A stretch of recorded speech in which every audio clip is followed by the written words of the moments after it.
Welcome to Sana's kitchen. இன்னைக்கு நம்ம வீடியோவில் மேத்தி மட்டர் மசாலா எப்படி பண்ணலான்னு பார்க்கலாம் வாங்க.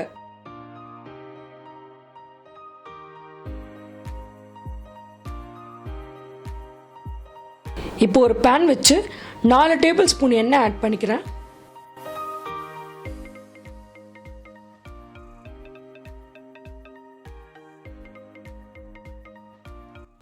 எண்ணெய் சூடானதுக்கு அப்புறம் ஒரு 1/2 டீஸ்பூன் ஜீரகம் ஆட் பண்ணிக்கிறேன். ஒரு துண்டு பட்டை ஆட் பண்ணிக்கிறேன். ஒரு அன்னாசி பூ ஆட் பண்ணிக்கிறேன். ஒரு 3லேருந்து 4 கிராம்பு, ஒரு மராத்தி மொக்கு, பிரிஞ்சி இலை ஒன்று கசக்கி ஆட் பண்ணிக்கிறேன். இதெல்லாம் எண்ணெயில் நல்லா பொரியட்டும். இது நல்லா பொரிஞ்சதுக்கு அப்புறம் இந்த சூடான எண்ணெயிலேயே நான் 1 ஸ்பூன் அளவுக்கு சில்லி பவுடர் ஆட் பண்ணிக்கிறேன். இந்த மாதிரி ஆட் பண்ணும்போது நம்மளோட கிரேவிக்கு நல்ல ஒரு கலர் கொடுக்கும். இப்போ இந்த சில்லி பவுடர் இந்த ஆயிலோட நல்லா வதங்கிருச்சு. நான் பெரிய சைஸ் வெங்காயம் 3 கட் பண்ணியிருக்கேன். இது பொடியாக கட் பண்ணி நம்ம இதில் ஆட் பண்ணியிருக்கோம். இது நல்லா நம்ம எண்ணெயில் சாட்டே பண்ணிக்கலாம்.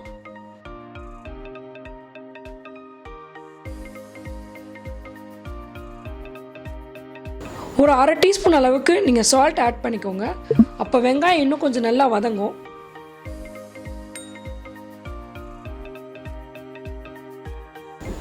ஒரு 3லேருந்து 4 நிமிஷம் அளவுக்கு இந்த வெங்காயத்தை நல்லா வதக்குங்க.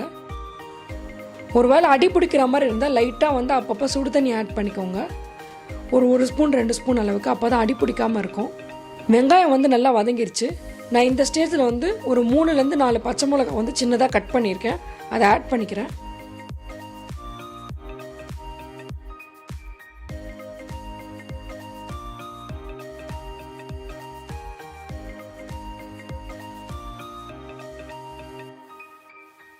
இப்போ 2 ஸ்பூன் அளவுக்கு இஞ்சி பூண்டு பேஸ்ட் நான் ஆட் பண்ணிக்கிறேன். இது நல்லா அந்த வெங்காயத்தோட கலந்து விட்டுருங்க.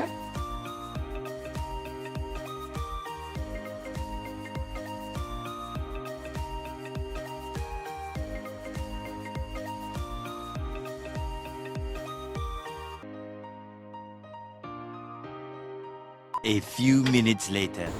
1லேருந்து 2 நிமிஷம் இது நல்லா வதங்கிருச்சு. இந்த ஸ்டேஜில் ஒரு 1/4 ஸ்பூன் அளவுக்கு மஞ்சள் தூள் ஆட் பண்ணிக்கிறேன். 1/4 ஸ்பூன் அளவுக்கு நான் சர்க்கரை ஆட் பண்ணிக்கிறேன். அப்போ தான் இந்த ஆனியன் நல்லா வதங்கி கேரமலைஸ் ஆகும். இந்த மாதிரி பண்ணுறப்ப நம்மளோட கிரேவிக்கு நேச்சுரலாகவே ஒரு மைல்ட் ஸ்வீட்னஸ் கிடைக்கும். இந்த மாதிரி மசாலாலாம் குக் பண்ணுறப்ப எப்போவுமே நம்ம சுடு தண்ணி ஆட் பண்ணணும். அப்போ தான் இந்த மசாலா சீக்கிரமாக வேகும். நார்மல் ஒட்ரோ இல்லை பச்சை தண்ணியும் ஆட் பண்ணிங்கன்னா இந்த குக்கிங் ப்ராசஸோட டைம் ரொம்ப அதிகமாக எடுத்துக்கும். அது மட்டும் இல்லாமல் இந்த மசாலாவோட டேஸ்ட்டுமே அவ்வளோ நல்லா வராது. இப்போ நம்மளோட ஆனியன் நல்லா வதங்கிருச்சு. இந்த ஸ்டேஜில் ஒரு 3 பெரிய தக்காளி நான் பியூரே பண்ணி வச்சுருக்கேன். அதுவுமே இந்த மசாலாவோடு நான் ஆட் பண்ணிக்கிறேன். இது நம்ம நல்லா கலந்து விட்டுடலாம்.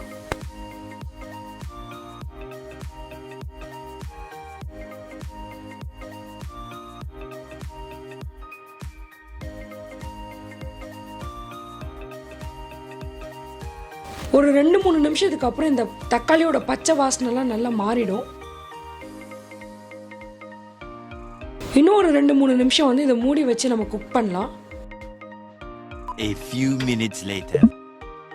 இப்போ பார்த்தீங்கன்னா நல்லா ஆயிலெலாம் பிரிஞ்சு வந்திருக்கு. நம்மளோட மசாலாவும் நல்லா ரெடி ஆயிடுச்சு.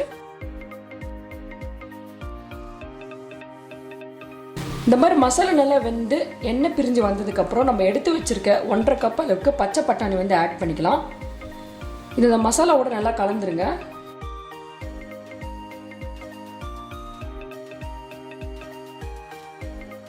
இப்போ இந்த பட்டாணி வேகிறதுக்காக நான் சுடு தண்ணி ஊற்றுறேன். இந்த மசாலா நிரம்புற அளவுக்கு மட்டும் இந்த சுடு தண்ணி ஊற்றிக்கலாம்.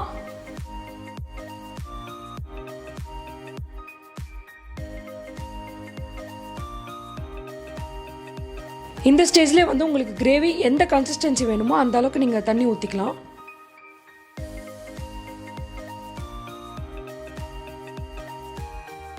A few minutes later. ஒரு 5 நிமிஷம் இது நல்லா கொதிச்சதுக்கப்புறம் பச்சை பட்டாணி வந்து ஒரு 3/4 பதத்துக்கு வந்து வெந்திருக்கும். இப்போ இந்த ஸ்டேஜில் வந்துட்டு நான் ஃப்ரெஷ் க்ரீமுக்கு பதிலாக வந்துட்டு ஒரு 10லேருந்து 15 முந்திரி பருப்பு, புளிக்காத தயிர் ரெண்டுத்தையும் வந்து ஒன்றா மிக்ஸ் பண்ணி நான் அரைச்சி எடுத்திருக்கேன், தண்ணி ஊற்றாமல். இப்போ இந்த பேஸ்ட்டை வந்து நான் இந்த கிரேவியில் ஆட் பண்ணிக்கிறேன். இது இந்த கிரேவிக்கு வந்து ஒரு நல்ல ரிச்னஸ் கொடுக்கும். இந்த முந்திரி அண்ட் தயிரோட அந்த பேஸ்ட்டை வந்துட்டு நீங்கள் ஃப்ரெஷ் க்ரீமுக்கு பதிலாக ஒரு ஆல்டர்னேட்டிவாக யூஸ் பண்ணிக்கலாம்.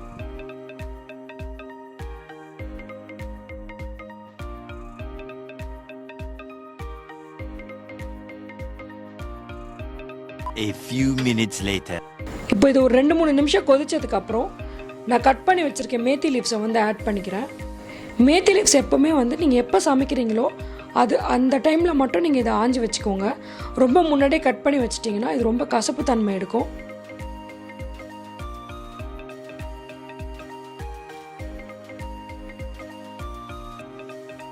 இப்போ மேத்தி லீவ்ஸ் ஆட் பண்ணி நம்ம நல்லா கலந்துட்டோம். ஒரு 5 நிமிஷம் கொதிச்சாலே போதும். கீரை வேகிறதுக்கு ரொம்ப நேரம் ஆகாது.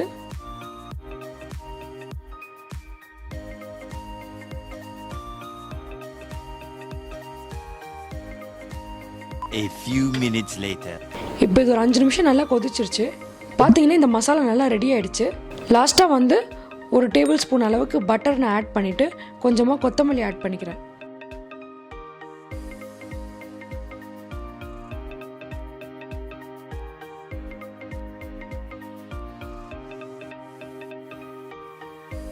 இப்போ நம்மளோட நல்ல கலர்ஃபுல்லான க்ரீமியான மேத்தி மட்டர் மசாலா ரெடி ஆயிடுச்சு.